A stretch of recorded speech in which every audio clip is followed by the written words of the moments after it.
And that's where we'll wrap up this episode of the show. As I said on yesterday's show, this was just a big, long conversation that we had that I broke up into 3 episodes.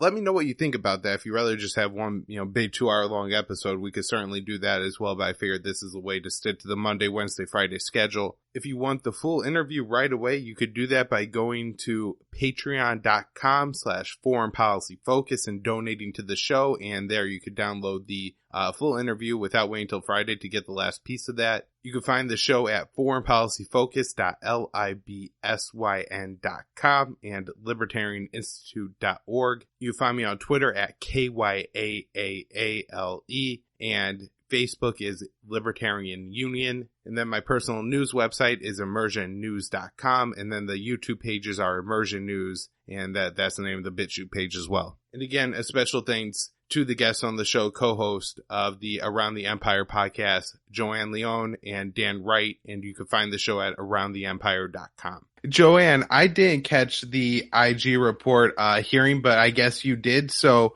why don't you let us know kind of the findings from the IG report? Well, I can't give you the findings because it's 568 pages, but I can tell you a little bit about what happened in the hearings.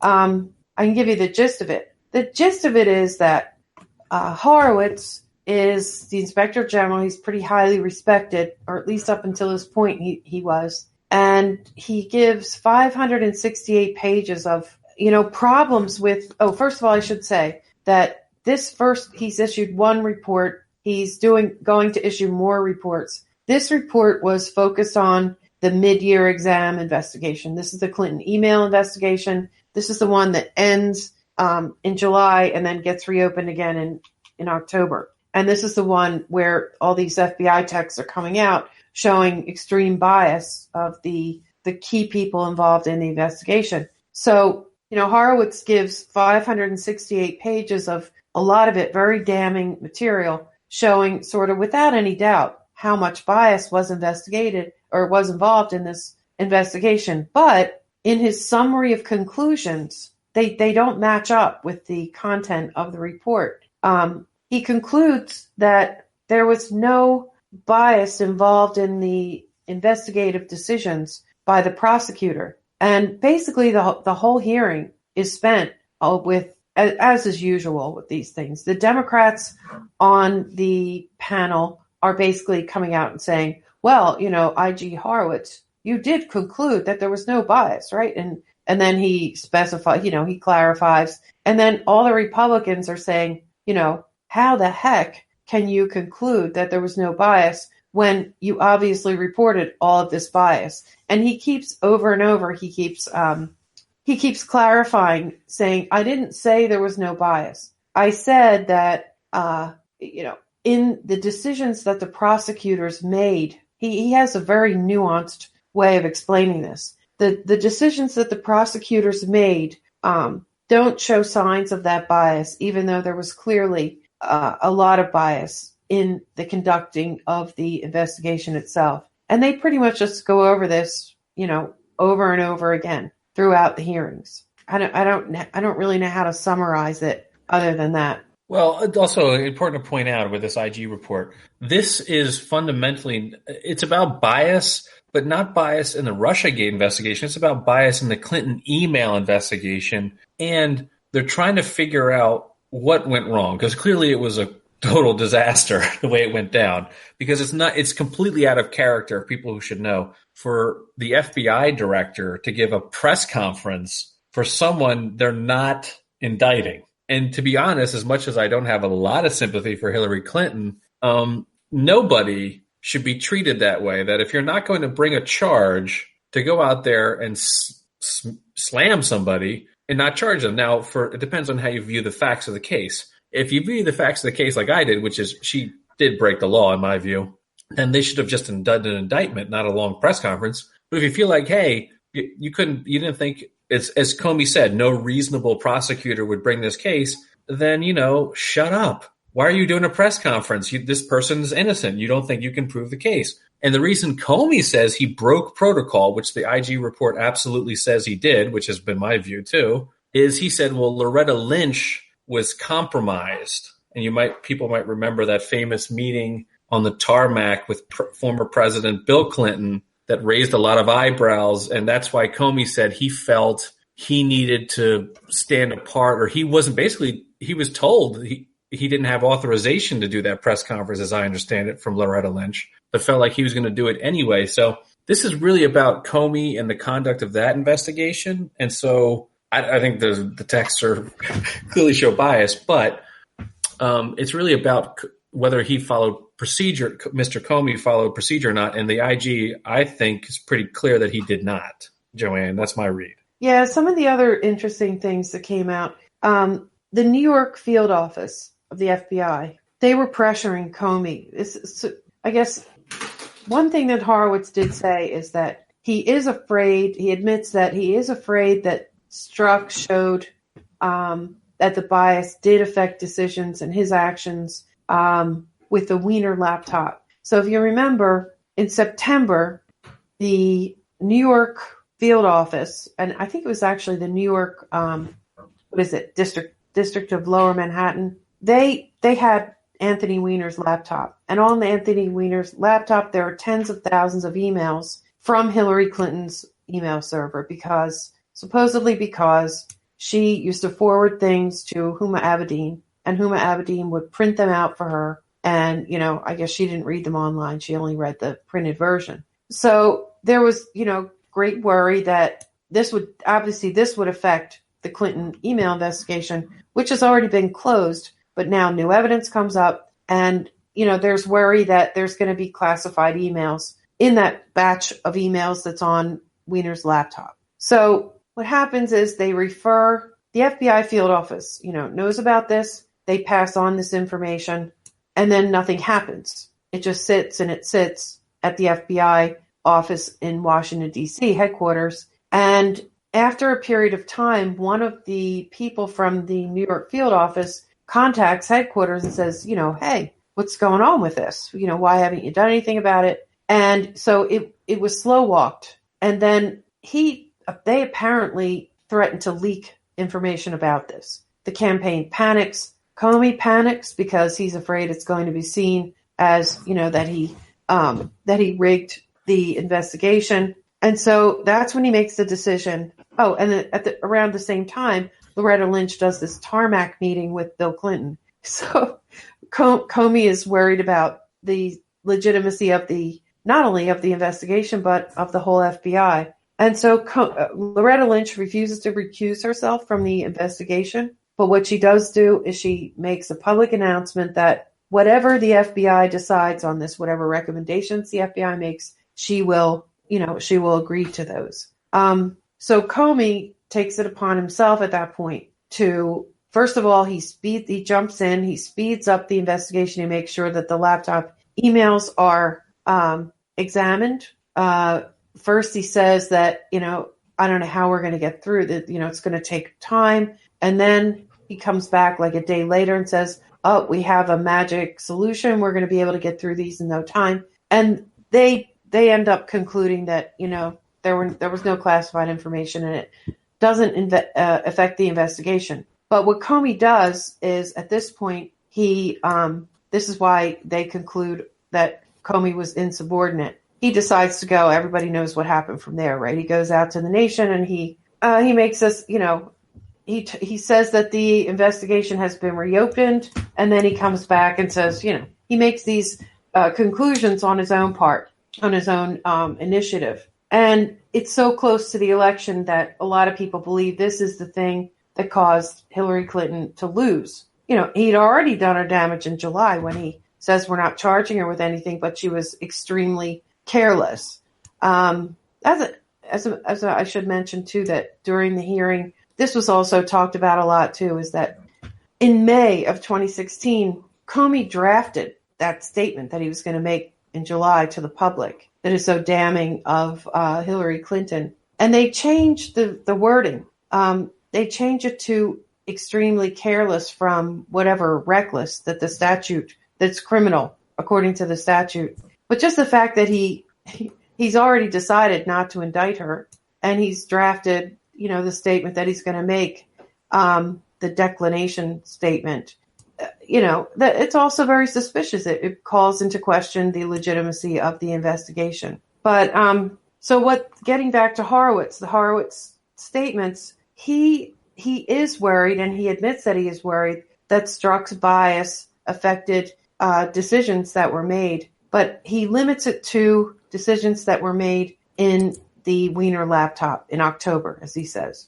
So I'm trying to think of what else was. There were so many different details about this. I mean, maybe I should note too that the Democrats had very recently launched their, all the things that are going on with the immigration, the children at the border being taken away from their parents. The Democrats used this hearing to really make some big protesting statements. In fact, Elijah they hijacked Cummings, it almost immediately. I mean, that was Elijah Cummings actually, he does that at every hearing. He bites his lip and he starts tearing up and he almost cries. And really looked like performance to me, but what do I know?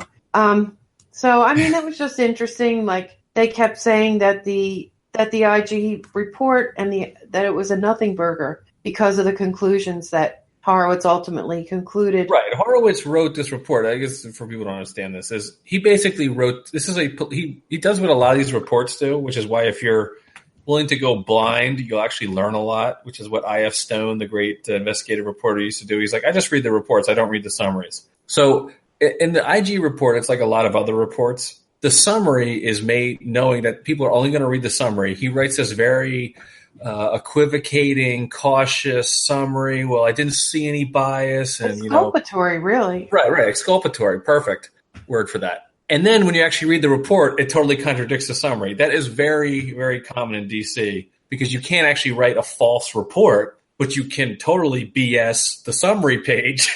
So a lot of people write summaries that are very misleading, but are made completely for public because they know the journalists too. I hate to say this, but the journalists don't read the reports.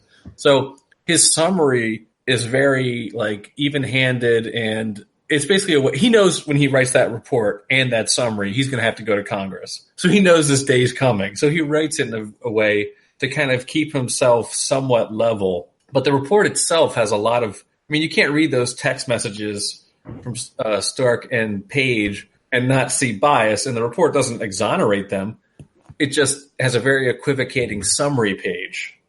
Yeah, and the reason I bring this up really is that what they're saying and what they're doing sort of don't match up, because if they really did believe that it was a nothing burger and it was really nothing to be worried about, then why did they use this major emotional campaign to try to distract from it? So that was just my sense. I think they do know how damning it is. This whole thing is just crazy to remember 2016 and people bouncing back and forth on whether Comey was the greatest FBI director of all time or if he's just some kind of political hack. 1 minute it's, Fox News who's glorifying Comey, and the next minute it's MSNBC and, just with all the reports and how they came out and how people, just had those reactions to him over this time. But it is amazing how, it really should shed a light and make people question, hey, if they were this biased in this investigation, shouldn't that be a real problem for all these pending indictments that they have now? And like we discussed before, possibly call into question, completely separate incidents investigated by the FBI if Peter Strzok and James Comey were involved. So yeah, if I'm in prison right now, I'm going right, and I was brought to prosecution by an FBI investigation. I am absolutely having my lawyer, or I have a lot of free time, obviously. Maybe I'm going to go look through the notes. And if I'm looking for Peter Strzok's name and saying, this guy's a bad FBI agent, maybe I can get myself, maybe I can reopen my case. So it's bad. It is, if these people are shown to be incompetent, it's bad for their convictions. It's also bad, and this goes to that piece we talked about with the FBI in crisis. It also means juries might not believe FBI agents during trials because their, reputation gets tarnished. It's hard to get back. So this has been a pretty huge disaster for the FBI. It is, I think the word crazy makes sense there. This has not been I don't know what they were trying to prove. Maybe they were all trying to, like I say, curry favor with their future boss. But whatever the game plan here was, if you were from an agency perspective, the FBI is in serious turmoil. And I would just point out that, the people who are sort of celebrating the FBI right now, the partisan Democrats, if the FBI does something they don't like, these people were trashing the FBI after the Comey letter came out. They'll be trashing the FBI later. They're not real friends, but they are losing public support. So I think this has been very bad for the FBI. Let me tell you too about this. Another one of these texts. This is some of the people. They were unmasked. There were 5 people involved. We knew the names of Lisa Page and Peter Strzok, but there were 3 others and we didn't know their names. 2 of them were FBI and 1 was an attorney. Now, someone on one of the Senate committees has revealed these names taken them since then, but at this point, we didn't know them. So there's an exchange going on, and they're talking, but this is after the election, they're talking about how upset they are. And FBI Attorney 2 says, I am numb. FBI employee says, I can't stop crying. FBI Attorney 2 says, that makes me even more sad. FBI employee says, like, what happened? FBI employee says, you promised me this wouldn't happen. You promised. Promised. FBI employee says, okay, that might have been a lie. FBI employee says, I'm very upset. Ha ha. Then FBI attorney says, I am so stressed about what I could have done differently. FBI employee says, don't stress. None of that mattered. The FBI's influence. FBI attorney 2 says, I don't know. We broke the momentum. And then FBI... Oh, this is about the Comey letter? FBI, what's that? What is this about? What is this about the Comey letter? We broke the momentum. What does that refer to, or you don't know? These are people that are involved with the investigation. So the Clinton email investigation? Yeah. Oh, okay. FBI employee says all the people who were initially voting for her would not and were not swayed by any decision the FBI put out. Trump supporters are all poor to middle class, uneducated, lazy POS that think he will magically grant them jobs for doing nothing.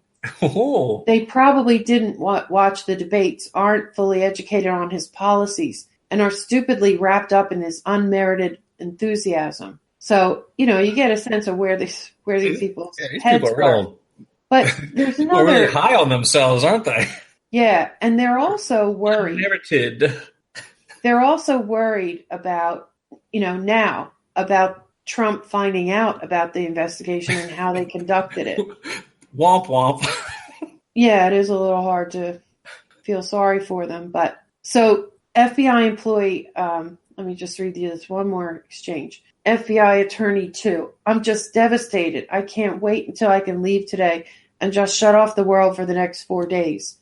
FBI employee says, why are you devastated? FBI employee, yes, I'm not watching TV for 4 years. FBI attorney 2, it'll be relevant. You'll see in a minute. FBI attorney 2, I just can't imagine the systemic disassembly of the progress that we've made over the last 8 years. ACA, that's Obamacare, right, is gone. Who knows if the rhetoric about deporting people, walls, and the crap is true. I honestly feel like there's going to be a lot more gun issues too. The crazies won, finally. This is a Tea Party on steroids, and the GOP is going to be lost. The GOP is going to be lost. They have to deal with an incumbent in 4 years. We have to fight this again. Also, Pence is stupid. FBI no bias. Remember, this report found no bias among these people. Well, any decisions, right? FBI employee says, yes, that's all true. And now we're getting into it. FBI attorney 2. And it's just hard not to feel like the FBI caused some of this. It was razor thin in some states. I mean, the margin and the votes. FBI employee says, yes, it was very thin. Then FBI attorney says, plus my goddamn name is all over the legal documents investigating his staff. FBI employee says, but no, I absolutely do not believe the FBI had any part. FBI attorney 2. So who knows if that breaks to him? What's he going to do? So the FBI attorney. Wait a minute. 2, why aren't these FBI agents and attorneys saying it's Russia? But wait a minute. I thought Russia was the cause of all this. What he or she's worried about is that Trump's going to, he's going to look back on the all these investigations, and he's going to find out who specifically worked on them. And they're clearly worried that the legal documents investigating his staff are going to cause some kind of a retaliation. So if you believe that FBI Attorney 2 was worried about how Trump might react to what he or she did during these investigations, then you have to believe that this person also believed that Clinton would win and was worried about what Clinton would do. So, in other words, this lawyer's conduct in this investigation is severely affected by who they think is going to win. Right, which is bias. I mean, This is like the craziest. Like I said, you read the summary. Oh, no bias. We couldn't find any bias in the decision making. But then you read the actual evidence, and you're like, how the hell can you not see bias? I mean, regardless of whether you agree or disagree, this is not objectivity, is it? Well, I think it wrecks Horowitz's sort of nuanced conclusion that, okay, so the investigators may have been biased, but the people who made the decisions and the prosecutors, it just wrecks that argument completely, in my view. Yeah, it just shows that decisions that they made all through this thing were tainted by politics and careerism. And remember, the scandal is that Donald Trump cheated in the election with Russia, and not any of this other stuff. Not that Hillary Clinton was biased with the FBI or anything like that. The scandal is Russia, right? Which even the FBI apparently doesn't buy. Or if Peter Stark is actually talking about the Russia investigation, he's saying there's no there. I think it might be time to turn out the lights on Mueller, because that's crazy. If the FBI, the agent investigating it, the head of the counterintelligence division, says, "Yeah, we looked into it. There's nothing there." Yeah, that is what he said. Why the hell is there a special prosecutor if that's the opinion of the FBI, who, through Crossfire Hurricane, perhaps at the instigation of John Brennan, was actually the people on the ground putting in informants, setting up wiretaps, and they think there's no there. He says, "You and I both know the odds are nothing. If I thought it was likely, I'd be there, no question. I hesitate in part because of my gut sense and concern that there's no big there." And this guy has been up in he's been like the lead investigator all through the Clinton investigation, and he's a counterintelligence expert, right? He's he's all through Crossfire Hurricane. And he hates Trump. So if there's anybody looking to find a there, you'd think it'd be him. Okay, so yeah, right. To go back to Kyle's point, where's the Russia angle? For Russiagate to be true, let me just put it this way. For Russiagate to be true, there has to be a huge swath of hidden evidence we haven't seen yet. Now, is that possible? It's possible, but everything that's been presented so far is either entirely circumstantial or just extremely weak, or in some cases refuting of the Russiagate narrative. So unless Bob Mueller has something hidden away, I don't know what it could be, then this has been a big waste of time and resources at this point. I mean, this June 2016 is when this thing starts. It's June 2018. We've got 2 years of this counterintelligence investigation, and all we got are a bunch of people who lied about to save their political careers or cheated on their taxes. Dan, are you saying that you don't trust the January 6th intelligence assessment? 17 different intelligence agencies all agree that Russia... New York Times. I'm sorry, New York Times. You have to correct that. It wasn't 17. Right? 3. No, it wasn't. It wasn't. 17, it was 3. I know Coast Guard intelligence really was really committed to this Russiagate thing, but worse than that, they were hand-picked analysts. They weren't even like, the NSA. It was just, we picked these 3 guys from the NSA to issue this report. And even then, a lot of the times they were only moderately confident of, the assessments that they were making. Yeah, they didn't have quote-unquote upstream intelligence. Like, they didn't catch anybody in the act, and they didn't have access to the servers. They have no... So it's not any... the whole point of cyber espionage and cyber warfare is it's extremely hard to track who the actual people doing it are. That's why it's so... that's kind of the point of it, is it's hard to track things down. It took a long time for people to figure out that Stuxnet was the U.S. and Israel, for example, the attacking of the Iranian nuclear facility in Natanz. It took a long time to piece it all together and figure out who was behind it. So it's hard to, attribution is really difficult in cyber operations. So the idea that they would have it that fast, considering they didn't catch anybody in the act, they didn't have upstream, quote unquote, intelligence, meaning they saw it happen. I question whether they even had that. There's people, the veterans intelligence professionals, who say it happened too fast. The DNC removal happened too fast. It had to have been an insider who did it. But in any case, even if you believe, or even if it's the case that the Russians hacked the DNC or Podesta or whoever, the idea that they coordinated with the Trump campaign is what the Russiagate thing. It's not that the Russians did it. That's not Russiagate. Russiagate is the Trump campaign actively colluded with the Russians to do it. And for that, there's just no, to paraphrase an FBI agent, there's no there. Where is the actual evidence? So like I said, in terms of Russiagate, and we're coming towards the end here, so I'll try to wrap it up a little bit, I guess. Right. But there's just, unless there is some huge, like I said, swath of evidence somewhere hidden that we haven't seen anything of. I mean, it had to be completely separate from what we've already seen. I just don't see the Russiagate collusion narrative coming out. I think they're going to have to move the goalposts and say, the Trump Tower meeting, that's it. That's the proof. That's proven. It's game, set, match. He offered it. It doesn't matter that he wasn't provided any information. But beyond that, just the nature of this investigation, the whole election and the aftermath, it was characterized by leaks and leaks and leaks about big things, leaks about small things. Intercepts of, things that had to be unmasked, like the Kislyak intercept with Flynn. Someone very high up had to leak that. It's only a handful of people who would have had access to a national security agency intercepted phone call with a Russian ambassador. And this was a heavily surveilled campaign. Right. So who leaked it?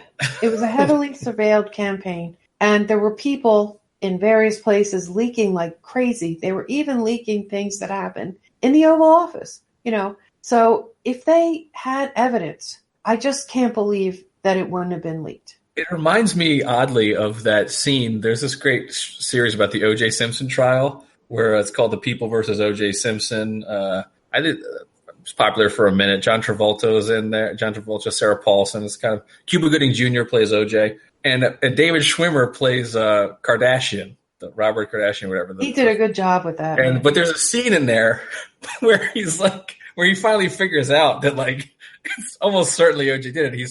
It's with the Al Collins scene. He's sitting there going, "This is the most investigated murder in the 20th century. There's people all over the place. There's been endless investigations. Isn't it weird that nobody else has been found? The real killer hasn't been found?" And Al Collins is like, "What are you trying to say?" And that's when he's like, "Oh, nothing." And then he leaves and never talks to OJ again because he finally figured out he was likely the murderer. It's kind of like, this Russiagate thing has been investigated endlessly. There's been a million private sleuths who think they're breaking through and hashtag their resistance. And there's a million, people investigating this. You have the FBI for 2 years. I mean, where is the collusion evidence? There's got to be here somewhere, right? Some thread you'd pull on that would finally. So I don't see it, Joanne. Yeah, it's not the context of this discussion, but we just did an interview with Aaron Mate just the other day. It's going to come out next week. And we spend a lot of time talking in that about how many different purposes this served and how many different people's purposes that Russiagate served and kind of what we think really happened, what the underlying motives and how it played out are. Yeah, there's a lot of beneficiaries from this lie, not the least of which is the Democratic Party, which now gets to say, we lost an election to a reality TV host because not because we're terrible at politics, but because Russia did it, And of course, pundits get to say, it's not our fault. It's not because we couldn't predict who would win the election. We had these polling people say, well, it's not our polling was bad. It's Russia. And of course, the defense industry gets to say, wow, Russia's an incredible threat. We really need to get these defense budgets increased, don't we? So it serves a lot of interest to have this Russiagate scandal, quote unquote. Maybe that's what's really behind it. Yeah, that's a whole nother discussion in itself, but I think a really interesting one. And this whole thing has been crazy. Remembering where it started, which is Russia worked with the Trump administration to hack the DNC, funnel the emails to WikiLeaks, and then, somehow work with the, Trump campaign to get Trump elected by that. Somewhere along the line, you actually have accusations that Russia is hacking the voter rolls.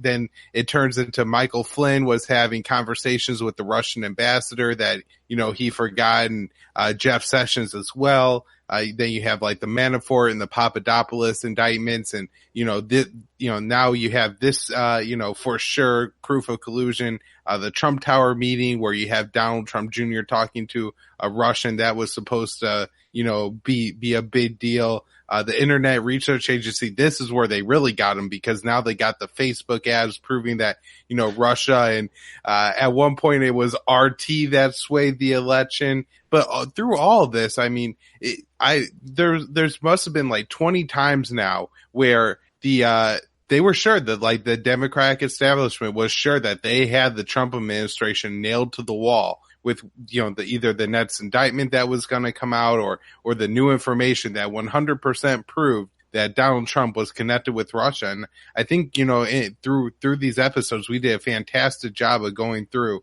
really explaining what everything was and where the truth was here, because, you definitely get lost in it just because, there's so many accusations. And I think a lot of people start to feel the way that, Americans felt probably leading up to the Iraq war, which is, well, there's so many lies, even if most of them aren't true, this one little part is true. And that proves that, Vladimir Putin did to have his eye on, getting Donald Trump elected president of the United States. Right. I mean, that's the point. The point is to just throw so much out there that people suddenly think, well, there's no smoking gun, but I mean, why would all these people be saying this if it wasn't true? Which gets this kind of like influence effect, right? There's so much smoke, there has to be fire. When what they don't realize is the people who are throwing all this are getting paid to throw it or have a direct interest in making you feel that way, because like this is their agenda. Like there's a lot of people who Trump embarrassed.